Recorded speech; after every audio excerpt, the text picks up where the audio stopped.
several hundred caregivers for people with disabilities and people with disabilities who come to the Capitol today asking for a wage or compensation increase from the legislature. The only way they can get more money is here. As you know, the 5% campaign is a nonpartisan coalition of more than 130 disabilities and older adult community organizations in Minnesota. This session, we are asking the state legislators and the governor to include a rate increase for home and community-based services that support living, as well as disabilities for older adults.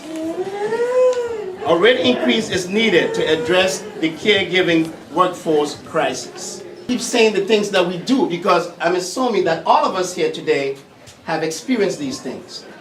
But we do it simply because we do care. And like I said, I'm grateful to Living Well Disability Services for giving me that opportunity to start my journey. For that, I say thank you. The year was 1998, and I discovered a wonderful thing called a group home. I was hired on the spot at $8.87 an hour, part-time.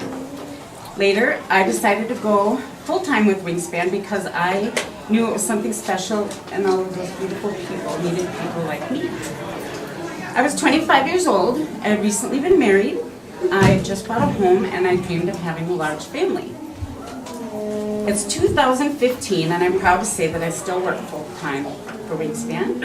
I love going to my job every day, but unfortunately, 17 years in this line of work has come with many sacrifices. In 1998, I made $8.87 an hour. In 2015, I make $13.17 an hour.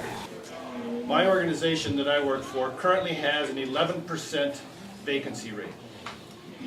And this is after spending the last 2 years doing everything we can think of through different HR initiatives. You know, referral bonuses, larger and larger, retention bonuses, billboards, social media, on-site job fairs, anything and everything we can do to recruit. So I don't think it's an exaggeration to call the situation a workforce crisis. And if the legislature has to do something this year to make sure a rate increase allows providers to increase wages so that we can compete for employees with an ever-shrinking workforce. This past year, RSI was asked to provide services to 2 women who lost their homes because the provider that was serving them could not find staff to work with them. So they had to leave the homes that they had lived in and were forced to leave just because staff couldn't be found to work with them.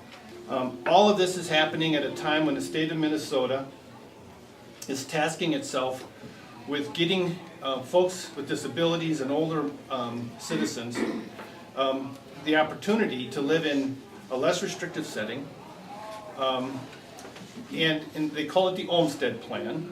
And so right now the state is obligated and working towards plans to how to get people into more community settings. Well, if they don't address the workforce crisis, that effort's going to fail miserably because it's going to take more people, better trained people, people who are skilled in order to support people in these settings. And the lack of that is going to mean people moving back into institutional settings where there's lower staff ratios, so the cost of services, or at least the number of people that are needed, are fewer.